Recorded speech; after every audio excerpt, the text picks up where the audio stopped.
This is Rob Copeland, aka Dr. Motherfucking Rob. I'm a therapist, I'm an educator, and I'm a clinician who is here for the motherfucking podcast. So get at me.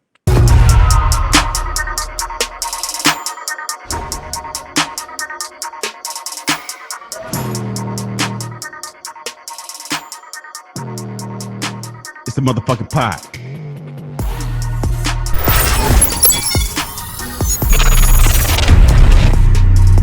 So the word motherfucker is a noun.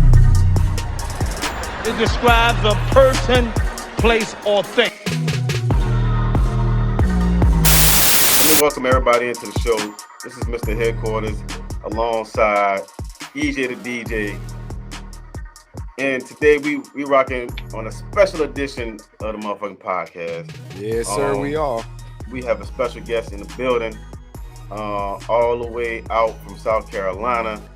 We got Dr. Robert Copeland, but today, you know what I'm saying, he is hailing from Illinois. Rob, what's up, man? Talk to us today. How you feeling?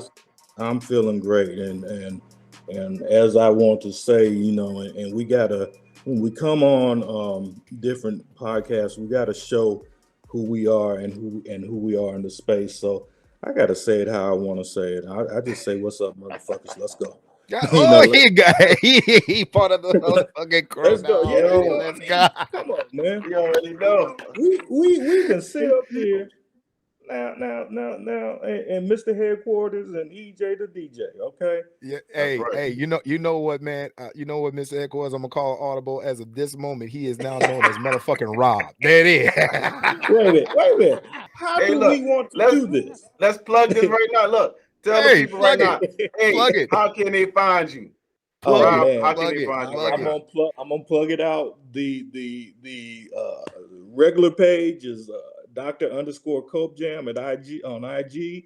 Yes, sir. The book page is Sync of Life, SYNCOFLIFE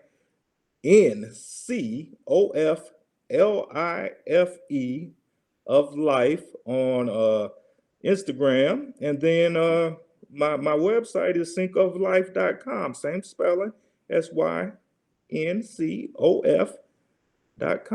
of life.com. So that's where you can find me.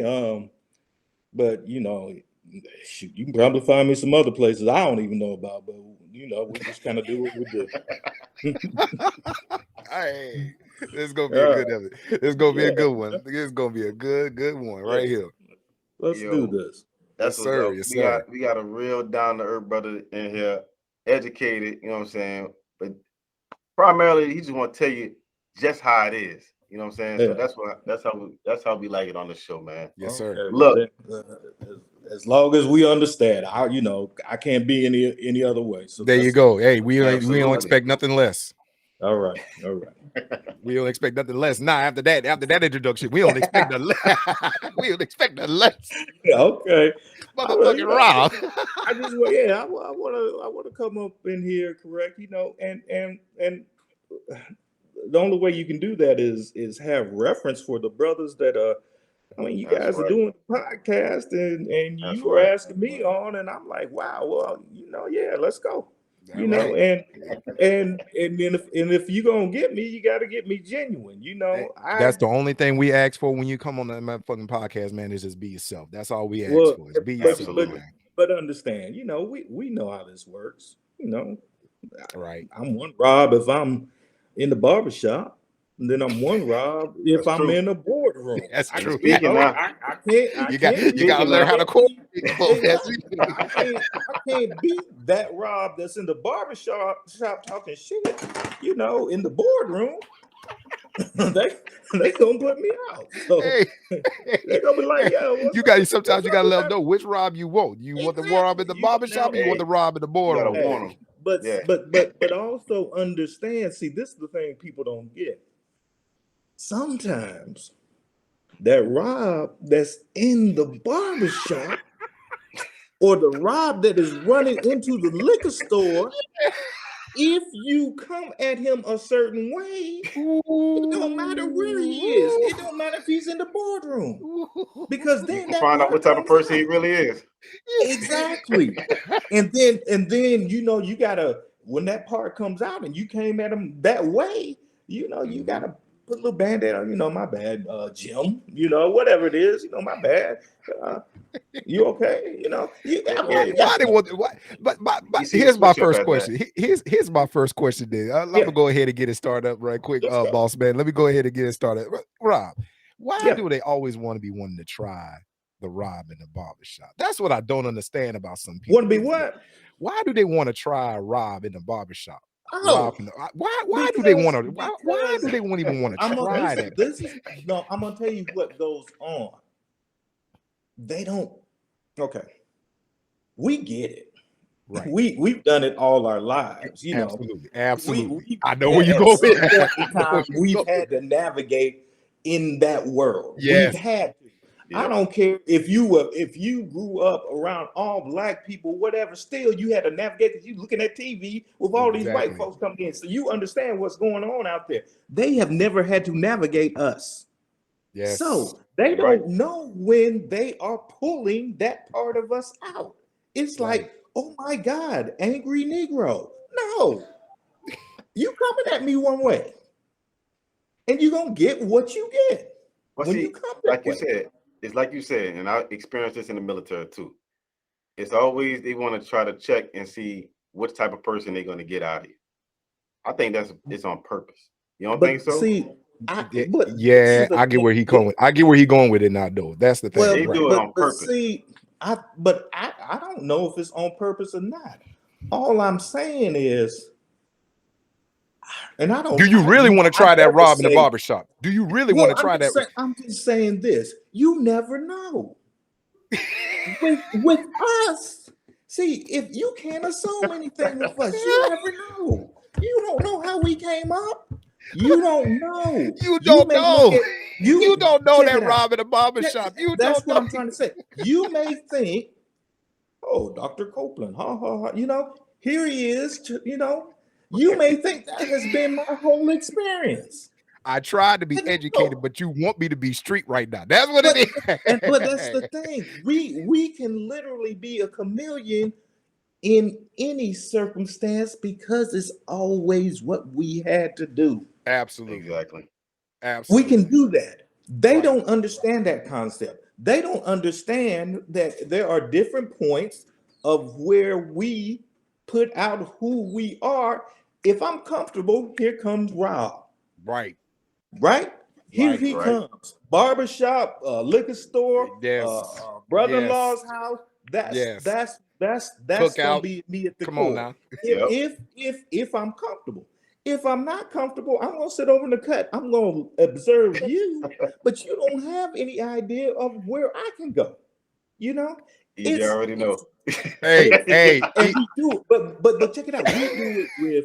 We do it with age, yes. race. We do it in all types of different scenarios. So check this out. If you come in my house, I am welcoming. I'm like, yeah, let's go. You know, and you're gonna get this vibe, like, this old head is a little different, you know. But what it is it's a level of genuineness that Right. we all have. There are times we don't cut our tongue for nobody. Right? See, you hit on something with the observer. Boss man can tell you straight up right now, I'm an observer. I'm the observer of the group. I am the flat out stay quiet, stay in the cut. I don't say nothing. I sit in the corner and just observe everybody. Because I've always said this time and time again. Mr. Headquarters, aka Boss Man, aka Beatty Man, has heard me say this 1,000 times. I do not have friends. I have family. That's it. There you go. Yep. That's it. Anybody can be your friend, but just not too many people can be your family. So I sit back, I observe, I observe everything. But when you get me comfortable, hey, liquor, I'm about it. Food, hell yes. Especially if you got the mac and cheese. But see what I'm saying, we get that. We get Right. that dynamic because we always do it. We have that experience. Right. Any way we're coming in, that's how we are. All I'm saying is white folks they don't even understand that dynamic. No. They're just Jim. So do you think they're going by what they see on TV a lot of times, or is it something else you think or believe it? Let's touch on that. Like, do you believe it's something that they see on TV that they say, okay, let's try this in real life and see what happens? I know. I think they are just literally, and I hate to say the whole they. So let me preface this because I'm gonna have to preface it like can't say Hey, go ahead, but, man. Hey, be yourself. Come on, motherfucking Rob, come on, bring it. Understand this. You got to think about this. They have never had to change it up because of the reasons we got to change it up. No, okay? Absolutely not. I agree with that 1,000%. If I got I'm going into my therapist now, right? Go ahead. If I got a 15-year-old kid who he blows his top every day, and everybody, all the people in the school are worried that he's gonna blow his top. I got to bring him in. I know why he's blowing his top. He blowing his top because daddy done left home and mama kick his ass and his brother molesting. But that's what he's blowing his top for, but you're not worried about that. You want me to get him to conform where he stunts his expression for that moment that he's in school. But guess what? That kid ain't crazy. Right. That kid is reacting off of all the other stuff. See, that's it's the a thing reaction. You got to get to. It's a reaction. It's a so reaction. when we're dealing with mental health, we always think, oh, these people are a little different. They're a little off. No. The person with the mental health issue is reacting to the bizarre things that they're exposed to that they can't cope with. It's always the people on periphery that are really got some issues, but then we want to address these cats over here because they know stuff is messed up and they're reacting to it and they want to get help. But they're not really the people that need the help to the level. I mean, yeah, we can put a cap on them, but what about mama whooping his ass every day? What about his brother molesting him? What about daddy gone? I mean, but we can put a cap on it for a day, for a 2, day, 3. We might even be able to put a cap on it for 4 years. But what happens it's gonna mess him up for life. But this is the thing. What happens when he leaves school and he doesn't have access to therapy? And that's gonna affect his life he's still dealing with when he get older. Yeah, he's still that dealing trauma. with the same stuff. Yeah, absolutely. So when we talk about mental health, and I am a big believer in mental health. I'm a therapist. I know how to work the room, but I also get this whole concept of therapy literally being a stopgap. You may get them focused and get them where they need to be, but 4 years, 5 years down the line, all of a sudden, oh, I'm right back there again. I'm dealing with the same stuff again. Then what you do? Put another patch on it? Yeah. You know, I mean, yeah. So, but you know, mental health, especially in these times, man, I think you got to check into mental health just simply to survive because these kids are dealing with things we didn't have to deal with. You can see it in their eyes, man. Kid put on a mask, putting on a mask every day. Look at his eyes. Look at her eyes. It's like, what the hell is this? And I can't prepare you for it because I'm like, what the hell is this? And your anxiety is gone. Guess what? Mine is too. You know, I mean, it's just layers, man. It's just so many layers, you know. Yeah, you Let speaking me stop today, talking. man. Y'all, Yeah, you y'all. speaking. No, you speaking. You speaking. Nah, you because speaking it. You speaking it. let me ask you this, because in that same realm, a person like you trying to help a child that's going through these crazy, these unheard of to some other people out there, and just like you said before, the people on the outside see those same problems and they'll be like, "Oh shit, I don't know how to, I don't know how they can deal with that." And they look down and they cast down and all that stuff. But you know what? How do a person like yourself that has to help those kids in need like that? How do you kind of how do you help yourself kind of, what's the word? I guess try to relax yourself after dealing with all those different things, because that's a lot. Yeah. I mean, that's Yeah. putting a lot on your shoulders, you know. When I first came into this game, this profession, I wasn't good at shutting it down. I was bringing it Turning home. it off. Yeah. Couldn't turn it off. Right. One thing about me, well, two things. One is good, one is bad. It's the same thing though. I'm an empathic person. I care at a high level about people. That's a wonderful thing because you want to help. You want to do all those things. But guess what? The other thing that's real bad about me is I'm an empathic person. I want to see the goodness in man, and maybe man is fucked up, you know. And so, Yes, it is. where do I take that? You know, It's a gift and a curse. I understand completely. It's a gift and a curse. Gift and a curse, It's a man. gift and a It's curse, a man. gift and a curse. Oh You know, boy, it's a gift and a curse. I'm going by this thing that Because there's no protection for yourself.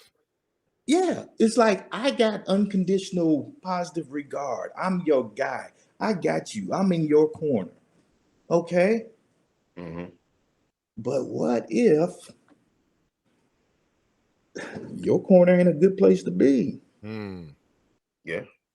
You know, Sometimes you gotta look back and what if I self-reflect. got Yeah. you? Yeah, what if I got you? Now think about the levels of this. If I got you, I got you. Right. What do I got? Do I got you if you go kill 15 people in the school? You know? No, let's think about it. Yeah. Let's think about it. Therapists are all throughout the country literally working with kids. They may have, I don't know if they work in a high school or something, they may have about 3 or 4 kids. They say, that boy could shoot up the school. I mean, literally, you know, there's no fakeness in that. You're like, you know, I got to keep on him. I got to stay with him. Right. So let's say that there's 4 in every high school in the country. Right. And you understand you got folks going in dealing with this stuff, but you want to just kind of like you ain't never had to deal with it. People You don't turn a know anything blind eye about it. too. That's what it Huh? is. A Blind lot. eye. Yeah, People they turn a blind eye. too. Yeah. They turn a blind eye. Everyone, if you go back to school shootings, every one of these school shootings, people usually say, yeah, they picked on him. Yeah, they bullied him. Yeah, he was a little bit different. He came in every day in black pants and, you know. So yeah, there were signs. There's always signs. Right. Well, let me I'm ask you this. saying right now, and we're not even identifying signs. I'm just saying counselors that deal with kids every day know they got some that, oh my goodness. Oh yeah. Well, They could potentially do that. One thing you hear a lot about now is that people will say that the previous generation is a lot tougher, a lot more solid than this newer generation, younger generation, even younger than us. What do you think kind of correlates with that? We did a bad job of raising the next generation. It's our fault. It's not their fault. My mother always says that. She was like, you know, I'm like, hey, what is wrong with these? You know, she's like, well, damn, who raised them? One thing I always look at is I always feel like it's kind of like the kids get too much too fast and they can't comprehend it of everything that they keep on receiving, and it gives them mixed signals. Get like one in my instance, like giving a child something instant gratification when they don't deserve it. I think that kind of messes with them. Go ahead. Can I echo that before you go, Rob? Can I echo that before you go? Yeah, Because absolutely. I think it's because of the simple fact. It's like y'all. It's like basically what we was just talking about. They would say that this generation, our generation, is a little bit tougher dealing with it rather than this new generations. Because, like you said, they've been given too much too fast. For the simple fact, the parents now want to give the kids everything that they didn't have growing up. Mm-hmm. And I think that correlates to that. I could be wrong, but I think that correlates to that. It's like it's almost like what do the parents give us? And then when we see this new generation getting what I haven't gotten when I was a kid, I had to work for everything I got. Man, everything was earned. You're exactly right. And there's so many layers of this stuff. There's so many layers. Now, parenting. The concept of being a parent. I was a better parent probably. My son and my daughter are 8 years apart. So I was a young parent when my son came in, and he's literally my guinea pig. I don't know how to do this. I figure it out as I go. Go from the example of my parents. I was lucky to have both of them in the house. Right. And then when my daughter comes along, I'm a better parent. But guess what? We've decided that we're not going to do anymore. This is the key thing. We've decided we don't want to parent like we always did. We have decided, check this out, we've decided, I can sit him in front of the TV all day. Yeah. I can sit him in front of that PlayStation all day. And not have to hear anything. Parenting? And not have to hear anything. You're not going to hear anything. And then we're up here sitting looking all crazy when our young people are growing up and they're thinking differently. This dynamic. This is what you created. This is what you created. Exactly. So we will sit here as African American males and we'll have conversations like, man, what can we do for the next generation? How can we fix some of the issues that are going on? There's a level of violence. There's a level of self-hate. There's all this stuff going on with our young people. Guess what? We can fix it. Yep. We could absolutely fix it. We just don't want to do it. It's like the TV being in there and the kids sitting in front of it. I can be a parent. I just don't want to do it. We can easily fix what's going on in the community by becoming a community again. We used to have situations going up and down the street. I don't care if it was your generation, the next generation, you home for the summer, whatever, but you had going up and down the street. If you didn't do what you were supposed to do, there was a neighbor. It takes a village to raise a child. It takes a village to raise a child. We don't have that anymore. Nope. No. Now, people don't even eat at the table anymore. If I go outside and I interact with these kids, they look at you like you might be the pedophile dude. I mean, that's where we are. And I'm not saying that's not where we should be because things have changed. But I'm just saying we sit here and don't understand. Literally, we could fix it. I'm gonna tell you how we can fix it. I had two kids. What if and I did somewhat with my son's friends, became a father figure. But what if I literally identified 2 or 3 more kids in his school who didn't have the support of their mom and daddy, and I took them under my wing. I took them and I raised them as if they were my own. Well, I got those 3. Check it out. EJ the DJ say, I'm gonna get these 3 over here. I got them. Mr. Headquarters guy, hey man, I got a lot of energy. I got these 5 right here. Okay. We got to understand it's not just ours in our family, it's ours out there in the community. Now, let's say we all did that. Let's say Black folks just decided that was what we're gonna do. Get back to that community aspect of things. You would watch as crime rates went down, as violence went down, as gang activity goes down. We can do it. Guess what? We just don't want to. We want to sit We in want front it's of the it's TV. kind of like we want the title, but don't want to put the work in. Basically, you want the title of parent, but you don't want to put the work in. Basically, And parenting is probably the most difficult thing that you ever do. And then you're Yes. sitting up here like, ooh, I'm gonna get 2 or 3 more out there. And I'm saying I understand that. I get it when people are like, I can't do that. You know? No. And that's but if we understand that, yeah, we could fix it if we wanted to. We don't want to. I mean, we are in a society almost like,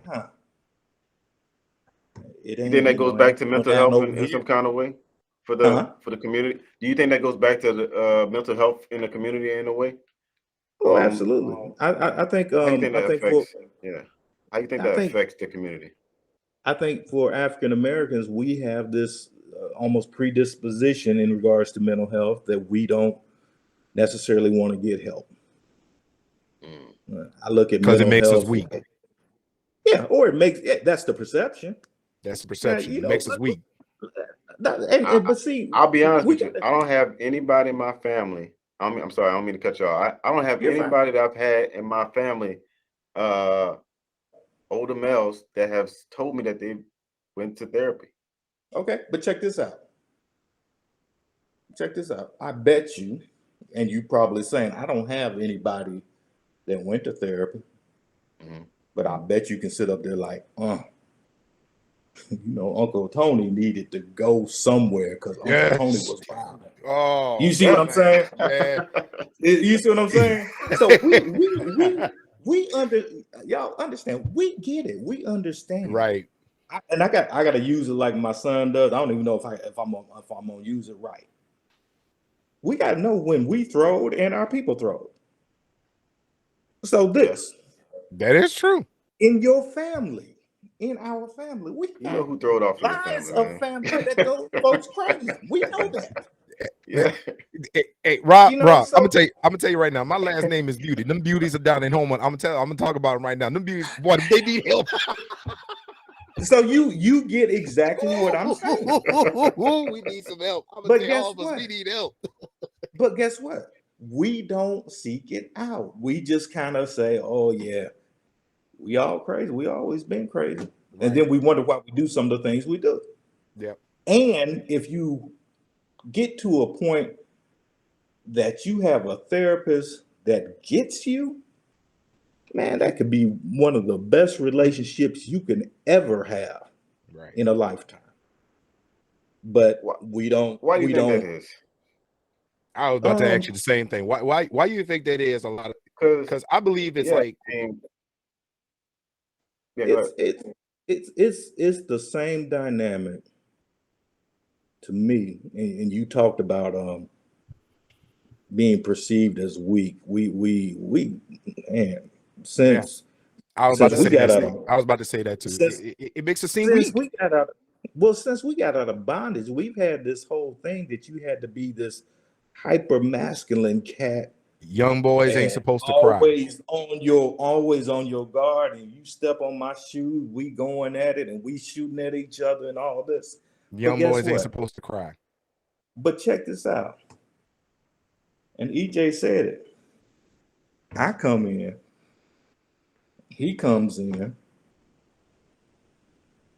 We come from the family of crazy folks, right? We know. We come in, we sit over in the cut.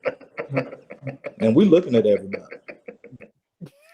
That's what we do. That's it. Now. That's it. And that's how we manage, and we kind of sit back like, okay, all these folks going at each other, they doing this, they doing that. If I come out the box, that ain't gonna be good. So I'm gonna sit over here in the cut. Exactly. But mental health for us is like the same concept. And I don't know what anybody's spirituality is, but I always put it this way. People always think if you're empathic, if you're caring, if you're kind, somehow you're weak. Well, check this out.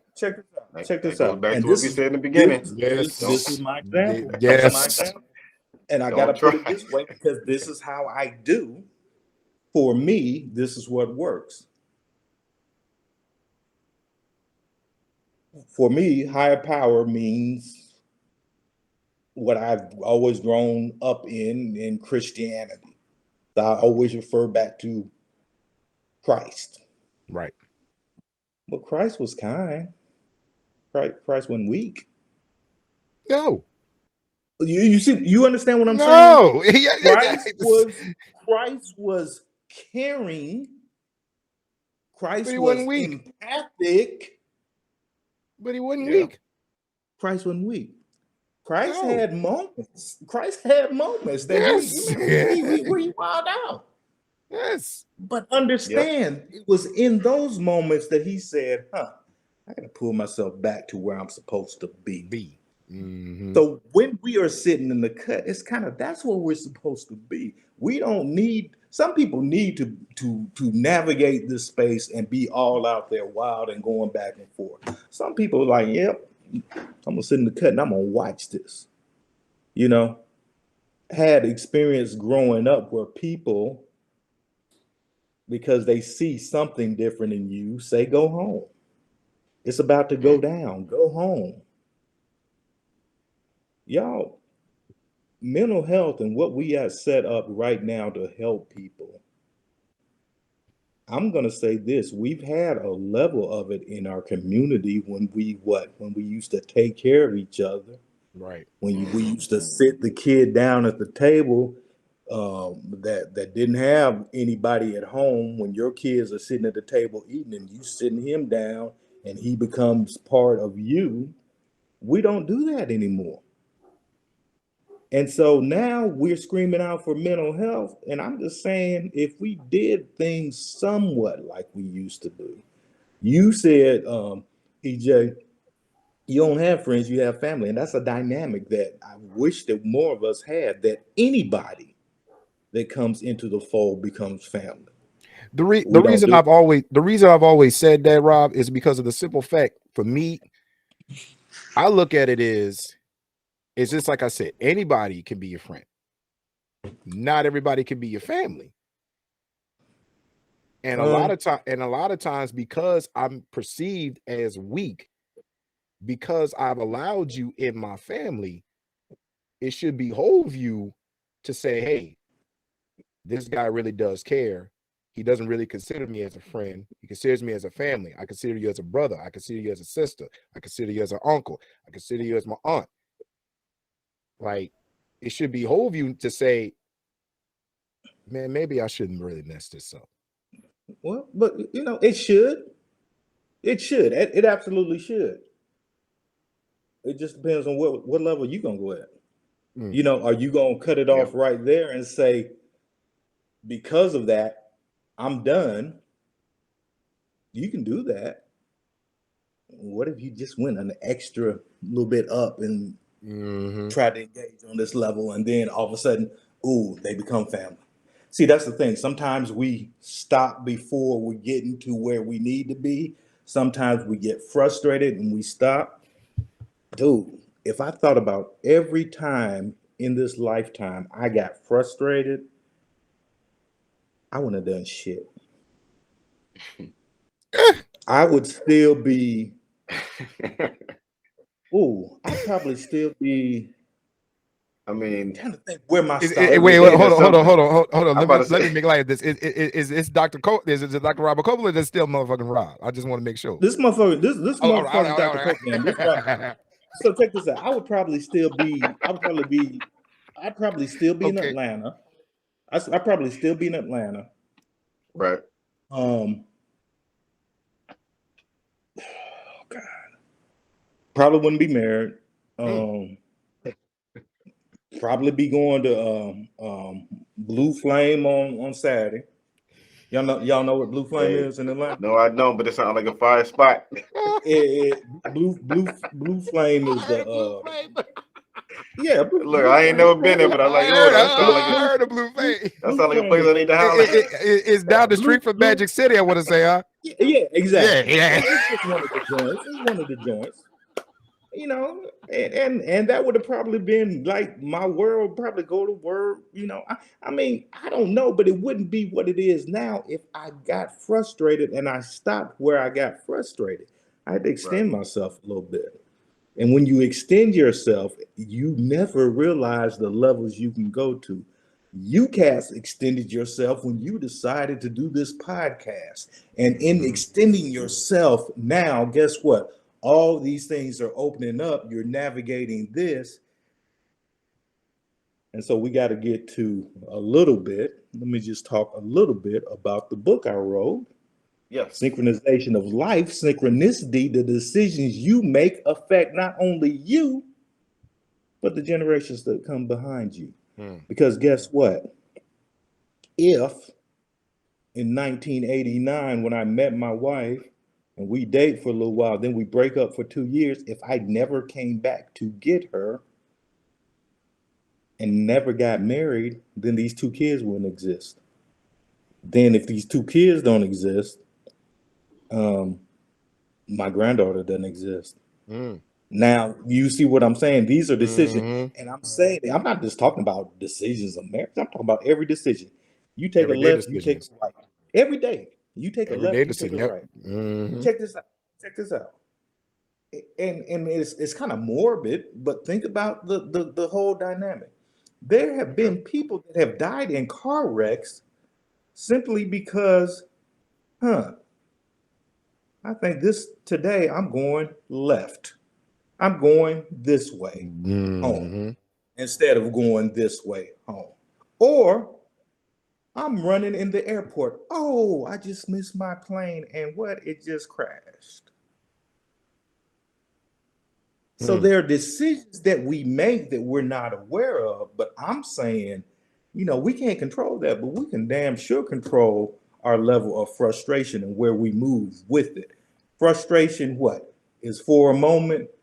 These kind of interactions, your podcast, me putting my stuff out in the space, that's for a lifetime. And that's what we got to focus on. Absolutely. And you talk about mental health in your book too, right? And how it correlated with you growing up. I did get a chance to kind of skim through it a little bit. It kind of goes through your history of growing up in a mixed race family. I had 2 parts of my family that I'll talk about in the book. One is from the Mississippi Delta. They were sharecroppers. They were very dark-skinned brothers and sisters. They had a level of just, what they had to deal with, what they had to navigate through. We're talking about right after slavery, right into post-Reconstruction South. Are you kidding me? And then I got another section of my family. These 2 sections come together. But one section of my family that the folks are from Alabama. They don't look like all the rest of Black folks. They're a little different. So the mama in the family, she's already considered to be half Black, or I think, or 1/4 Black. I don't remember. One of those 2. But she gets with this white dude and they have all these kids. And one of those kids is my great grandmother. So now we got a dynamic of these 2 families coming together and how they navigate through similar society. We're talking about the Deep South, 1900. Yeah. But we're talking about the darker skinned folks, how they navigating, and how the lighter skinned folks are navigating. Right. How does that work? Oh, you mean you just get found treated out? Differently. You get treated differently. Or it could be different. It could be struggles. Listen, struggles are struggles. I got to be able to identify what your struggle was that you experienced for you to ever validate and identify mine. So I never say, to me, it's different. Like, dude, I had to do this. Dude, I had to do this. Oh, but I think that might be a little bit more fucked up. Oh, yeah. We got to have those conversations, but we got to all understand that the struggle is a Black struggle. A struggle is our struggle. Right. And so when we start, and I get it, we're evolving and we're talking about biracial and mixed heritage and all that. Right. Cool. listen, I love it. I go on the Ancestry, I do the little thing. I see all these European folks and these African folks, whatever. But guess what? When we were enslaved in this country, and when we were freed, we had already established our own ethnicity and culture. So we took everything that we had coming in from West Africa. Understand, we're from different countries in West Africa. We don't get that a lot. We just think of Africa, the continent, as a country. No, it's different countries. They're different tribes, It's different people. It's different. It's different. Yeah. So when we're coming together People from in West Egypt don't look like the Africa, people in South Africa. exactly. So when Yeah. they're grabbing folks in West Africa that don't speak the same language. They don't do things the same way. Right. And we bring them over here, right? So we gotta combine that culture we get from West Africa, and guess what? We do get some from the Europeans. Sometimes we admit it, sometimes we don't. We gotta put that in, and we've got this now African American culture and ethnicity. We created that. Yep. Nobody gave us that. They had stripped that from us. Yep. So when we start talking about mixed race, we all of this. This is That's us. true. That's true. That is true. If you want to front, if you want to front and act like it ain't you, okay, then go on do you. But I gotta say, this us. Yeah. You know, if I don't care if you think that it's sweet and all my friends are this and whatever, as long as you can go back maybe a generation or two and hear the struggle, this us. You know, it just is. So you can get me at, on Amazon. The independent website is syncoflife.com. syncoflife.com. Then you can also get me at Dr._Copejam, Dr._Copejam on IG. Synchronization of Life, got a Facebook page. Trying to think where else am I? And Sync of Life on IG. That's the book's IG page, and that's going to be the same way as syncoflife.com. But Sync of Life on IG. That's where you can get me. That's what's up. And also, y'all be able to check out this episode, like I said before, on themfnpod.com. Check out the full episode that's going to be out. The video is going to be out after the audio. So make sure y'all check it out. It's going to be on the Black Podcast app, Apple Podcasts, Spotify, Google Podcasts, and also on YouTube. So make sure y'all check it out. This special feature episode featuring Dr. Robert Copeland, a.k.a. Dr. Rob. You heard me? So Dr. Motherfucking Rob. Dr. Motherfucking Rob. Uncle Rob to me. Uncle Rob to me. Hey, if y'all bring me in as Dr. Motherfucking Rob, then hey, we definitely family now, because that become, hey, I'm looking at y'all like, man, can I use that? I may become Dr. Motherfucking Rob. That may be my IG thing. I don't know. Hey, as long as it gets you, we good. As long as it gets you something, we good. We'll link all up. We'll have all that. Yes. Absolutely. Look, y'all heard it here first, man. Y'all already know what it is. I'm Mr. Headquarters. That's EJ the DJ. We chilling in the block with motherfucking Rob. You already know what it is. It's the motherfucking pod. That's it for this episode, crew members. I'm your host, Mr. Headquarters. Thanks again for watching this episode. Make sure you tap in with our website, themfnpod.com. Make sure you download, subscribe, and like this channel here on YouTube and on Spotify or wherever you're watching this. Make sure you tap in. You know what it is. It's the motherfucking pod.